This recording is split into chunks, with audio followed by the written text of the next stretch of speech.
একটি প্রবাদ বাক্য আমরা মাঝে মধ্যেই বলে থাকি, আরে ভগবানের কাছে কিছু চাইতে নেই, ভগবান না চাইতে যা দেন চাইলে তা অত পাওয়া যায় না, তাই ভগবানের কাছে চাইতে নেই।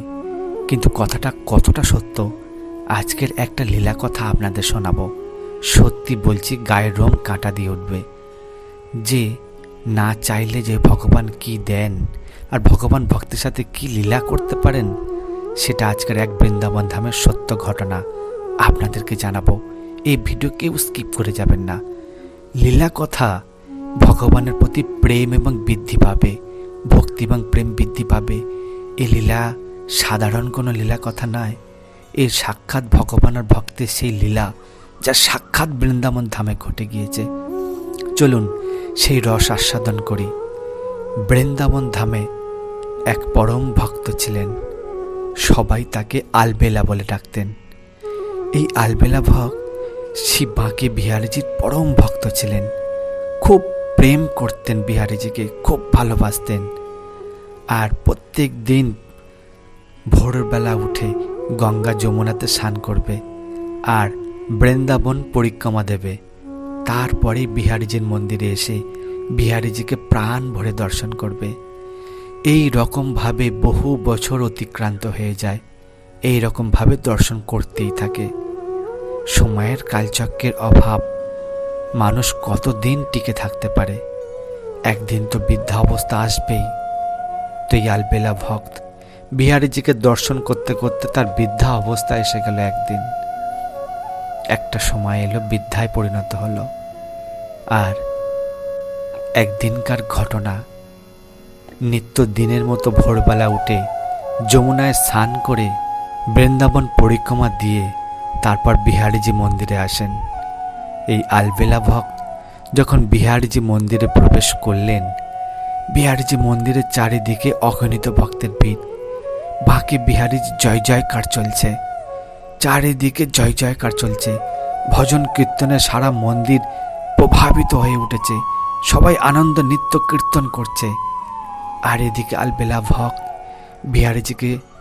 বিহারীজির মন্দিরে প্রবেশ করেছেন। আর বিহারীজির মন্দিরে প্রবেশ করেই সবাই বিহারীজির প্রশংসা, আহাহা আজকের বিহারীজিকে কতই না সুন্দর লাগছে, আজকে বিহারীজিকে এই বস্ত্রটা পরে কতই না ভালো লাগছে। আচ্ছা দেখো তো বিহারীজির কানের কুণ্ডলটা কত সুন্দর লাগছে। এই রকমভাবে যে যার মনের ইচ্ছা সে তা বিহারীজিকে দেখে সেই আনন্দ লাভ করছিল। কিন্তু আশ্চর্য ব্যাপার, আলবেলা ভক্ত সবার মাঝখানে দাঁড়িয়ে বিহারীজিকে দর্শন করতে তো গেলেন, স্বয়ং বিহারীজির মন্দিরে স্বয়ং বিহারীজিকে দর্শন পেলেন না। আলবেলা ভক্ত আশ্চর্য হয়ে গেলেন, আরে আমার পাশে যত অগণিত ভক্ত আছে তারা সবাই বিহারীজিকে কেমন ভালো লাগছে, কেমন রূপে সাজানো হয়েছে সব কিছু তো বর্ণনা করছে, সবাই তো বিহারীজিকে দর্শন করছে। কিন্তু আজ কেন আমি বিহারীজিকে দেখতে পাচ্ছি না, কেন দর্শন করতে পাচ্ছি না? মন বিচলিত হয়ে গেল। আরে কিছু কিছু জানাশোনা ভক্ত পাশেই দাঁড়িয়েছিল, আলবেলা ভক্তকে বলছেন, আরে আলবেলা ভক্ত দেখো দেখো আমার বিহারীজি কত সুন্দর লাগছে, আজকের এই ড্রেসটা পরে, এই পোশাকটা পরে আমার বিহারীজিকে কত সুন্দর লাগছে। আচ্ছা দেখো দেখো বিহারীজির কানের কুণ্ডলটা কত সুন্দর চমক দিচ্ছে। কিন্তু আলবেলা ভক্ত কিছু তো বলতে পারলেন না, ওদের তালে তাল মিলিয়ে হ্যাঁ হুঁ করতে থাকলেন। কিন্তু আশ্চর্য বিষয়, সবাই তো দর্শন করছে, কিন্তু আমি কেন বিহারীজিকে দেখতে পাচ্ছি না? ব্যাস একদিন গেল, ফের দ্বিতীয় দিন এলেন। দ্বিতীয় দিন ঠিক একই ঘটনা, সবাই বিহারীজিকে দর্শন করছে, কিন্তু আলবেলা ভক্ত সে বিহারীজিকে দেখতে পাচ্ছে না। সারাটা জীবন বিহারীজিকে দর্শন করে এলো, আজকের এমন এমন কি হলো? আলবেলা ভক্ত ভাবছেন, আমার দ্বারা কি কোনো অপরাধ হয়ে গেল? বিহারীজির চরণে কি অপরাধ হয়ে গেল? চোখ ছল ছল করে উঠল বিহারীজির প্রতি, প্রার্থনা করতে থাকলো, হে বিহারীজি কি এমন অপরাধ করেছি যে আমি তোমায় দর্শন করতে পারছি না? কি এমন অপরাধ করেছি বলো বিহারীজি, বলো।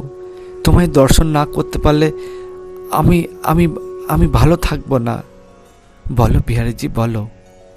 2 দিন গেল, 3 দিন মাথায় বিহারীজিকে আবার যখন দর্শন করতে এলো, বিহারীজিকে দর্শন করতে পেল না। সবাই দর্শন করে আনন্দ পাচ্ছে, কিন্তু আলবেলা ভক্ত চোখের জলে ভেসে যাচ্ছে যে বিহারীজি, সবাই তোমায় দর্শন করে আনন্দ পাচ্ছে, তুমি কেন আমায় দেখা দিচ্ছ না? কেন দেখা দিচ্ছ না?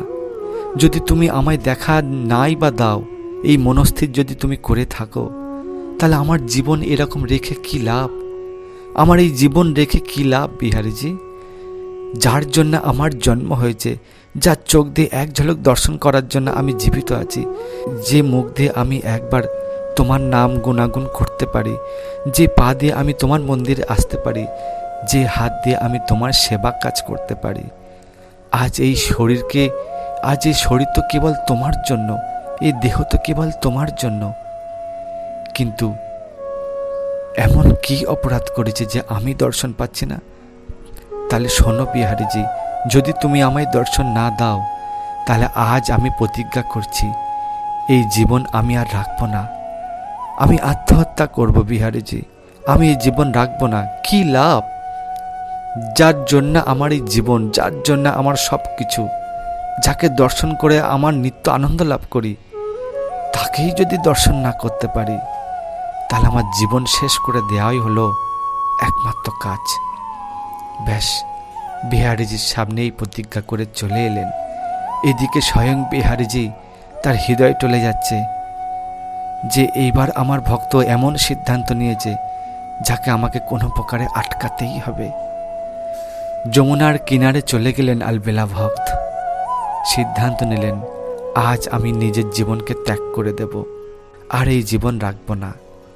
ব্যাস, যমুনার কিনারে কোমর পর্যন্ত নেমেই পড়েছে যে আজকের আমি যমুনার স্রোতে আমি তলিয়ে যাব, ত্যাগ করে দেব নিজের জীবনকে।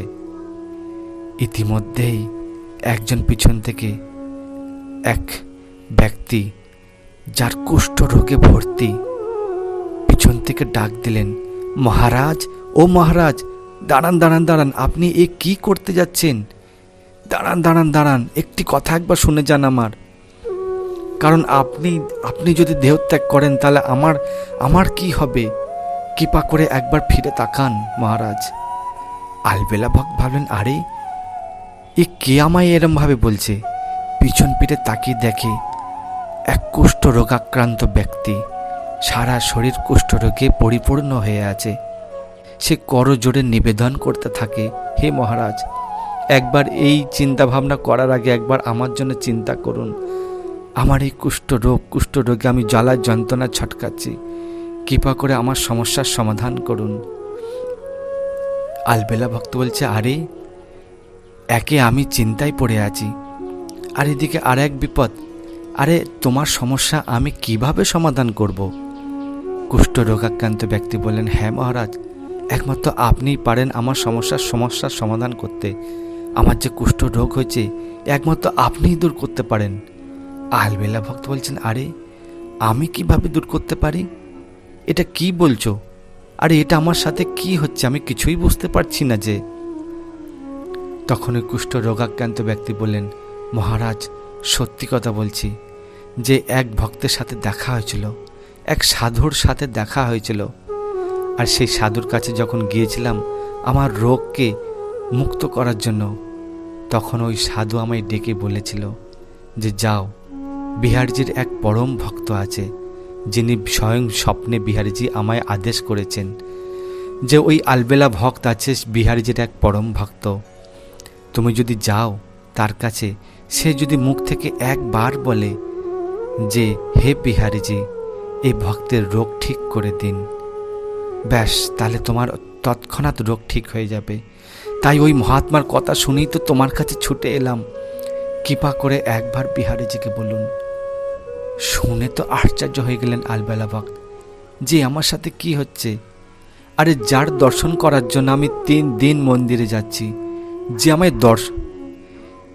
আমায় দর্শন দিতে চায় না, আরে সেই কিনা আমাকে দিয়ে খবর পাঠিয়েছে যে আমি যদি বলি তাহলে তার কুষ্ঠরোগ সেরে যাবে। কি বিহারীজি কি লীলা করছে আমি কিছুই বুঝতে পারছি না। যে আমাকে দর্শন তো দিচ্ছেন না, আবার অন্য ভক্তের মাধ্যমে আমাকে সংবাদ পাঠাচ্ছে যে আমি যদি বলি তার রোগ ঠিক হয়ে যাবে। ঠিক আছে, ভালো কথা, জীবন তো এখানেই, তো আজকের ত্যাগ তো করেই দেব। না হয় ত্যাগ করার পূর্বে একজনের ভালো তো হয়ে যাক, যদি বলে যদি ওর কুষ্ঠ রোগ যদি সেরে যায় তাহলে তাই হোক, যাই বিহারীজির যায়। তখন বিহারীজির কাছে প্রার্থনা জানালেন আলবেলা ভক্ত যে হে বিহারীজি, যদি এটা তোমারই এই ইচ্ছা হয়ে থাকে তাহলে আমি প্রার্থনা করছি যে এই ব্যক্তির রোগ, কুষ্ঠ রোগ ঠিক করে দিন, সারিয়ে দিন, মুক্ত করে দিন এর থেকে। ব্যাস, যেই না বললেন চোখের সামনে ওই ব্যক্তির গায়ের সমস্ত কুষ্ঠ রোগ সেরে গেল। আলবেলা ভক্ত দেখে অবাক হয়ে গেলেন যে আরে, আমার এই সামান্য কথাতে এই ভক্তের, এই ব্যক্তির রোগ ঠিক হয়ে গেল, সেরে গেল, আর আমি এত প্রার্থনা করলাম তবু 3 দিন ধরে আমাকে বিহারীজি দর্শন দিল না। এটা কি লীলা চলছে? ব্যাস, ইতিমধ্যেই স্বয়ং বিহারীজি প্রকট হলেন আলবেলা ভক্তের সামনে। আর আলবেলা ভক্ত বললেন, প্রভু প্রভু তুমি দর্শন দিলে, কিন্তু কি এমন লীলা করছো আমার সাথে? আমায় তুমি 3 দিন ধরে দর্শন দিলে না।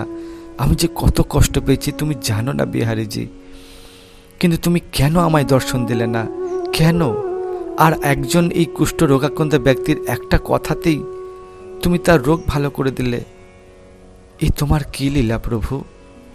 তখন বিহারীজি বললেন যে হে আমার প্রিয় ভক্ত, সত্যি তুমি আমার এমন এক ভক্ত যে আমি কখনো এইরকম ভক্ত কখনো দেখিনি।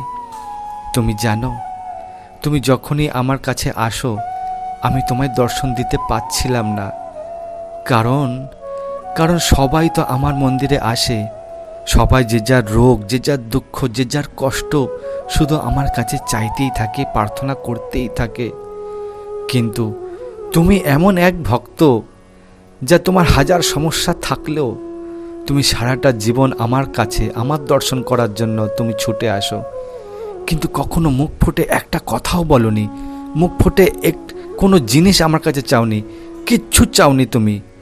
তাহলে তুমি বলো, যে ভক্ত সারাটা জীবন আমায় দর্শন করে আনন্দ লাভ করতে পারে, যে নিজের জন্য কিচ্ছু চায় না, তাকে আমি দর্শন কিভাবে দিতে পারি? আমি তো ঋণী হয়ে গেছি তোমার প্রতি, কারণ তোমায় দর্শন দেব কিভাবে? যে আমার কাছে এক মুহূর্তের জন্য হাজার সমস্যা হলেও কিচ্ছু চায় না, তার কাছে তো আমি ঋণী, তার কাছে তো আমি বোঝা হয়ে গেছি। তাই আমি 3 দিন পালিয়ে বেড়াচ্ছিলাম যে তুমি যখনই আমায় দর্শন করতে আসো মন্দিরে, আমি কিভাবে তোমায় দর্শন দিতে পারি? আমি তো তোমার প্রতি ঋণী হয়ে গেছি, আমার মাথায় লোনের বোঝা চেপে গেছে, যে সে লোন আমার মাথায় চাপিয়ে দিয়েছে, আমি ঋণী হয়ে গেছি তোমার প্রতি। তাই কৃপা করে কিছু না চাইলে আমি তোমায় কিভাবে দর্শন দিতে পারতাম? তাই এই লীলা আমার করতেই হলো, কুষ্ঠ রোগাক্রান্ত ব্যক্তিকে তোমার কাছে পাঠাতেই হলো, আর তার জন্যই আমার কাছে কিছু চাইতে হলো। তুমি কিছু না চাইলে আমি তোমায় দর্শন দিতে পারছিলাম না। তাই শোনো, তুমি এটা ভেবো না যে আমি তোমায় ভালোবাসি না, তোমায় দর্শন দিতে চাই না, কিন্তু তোমাকেই আমি দর্শন দিতে চাই, যার কারণে এই লীলা করলাম। আলবেলা ভক্ত এই বিহারীজির কথা শুনে তো মন্ত্রমুগ্ধ হয়ে গেলেন, চোখের জলে ভেসে গেলেন। বিহারীজির চরণে পড়ে লুটোপুটি খেতে থাকলেন যে হে বিহারীজি, তোমার এত করুণা, তুমি আমাকে এত ভালোবাসো।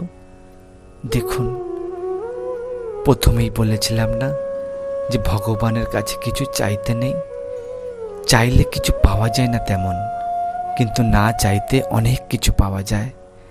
তাই এই বৃন্দাবন ধামের এমন এক ভক্ত যে সারা জীবনে কিচ্ছু চায়নি, কিন্তু দেখো না চাইতে ভগবান নিজেকে ঋণ ভাবছে যে এর পরিশোধ কিভাবে করব। তাই কিছু না চাইলে কিভাবে দর্শন দিতে পারি? তা ভগবান চাইলে ভগবান কি করতে পারেন। তাই জগতে সব কিছু চাওয়া যায়।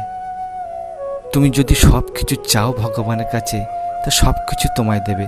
তুমি যদি অনেক কিছু চাও তাহলে তোমায় অনেক কিছু দেবে, কিন্তু তুমি যদি কিছুই যদি না চাও তাহলে ভগবান বিহারীজি নিজেকে স্বয়ং সঁপে দেবে তোমার কাছে, যে যাও আমি তোমায় সমস্ত কিছু সঁপে দিলাম তোমার চরণে, তোমার যা খুশি যেটা চাওয়ার চেয়ে নাও। ব্যাস, এই হেন পরম ভক্তের লীলা কথা। এই লীলা কথা শুনে যদি আনন্দ পেয়ে থাকেন, মনের ভেতরে যদি একটু হলেও যদি প্রেম বৃদ্ধি হয়, ভগবানের প্রতি সেই বিশ্বাস যদি বাড়ে, তাহলে অবশ্যই কমেন্টে লিখবেন জয় বাঁকে বিহারী লাল কি জয় হো। কেমন লাগলো এই লীলা কথা? যদি ভালো লাগে তাহলে বেশি করে শেয়ার করুন, আর এই রকমের সুন্দর সুন্দর লীলা কথা শুনতে চ্যানেলটিকে অবশ্যই সাবস্ক্রাইব করে রাখুন। দেখা হচ্ছে পরে অন্য কোনো লীলা নিয়ে। ভালো থাকবেন, সুস্থ থাকবেন। হরে কৃষ্ণা।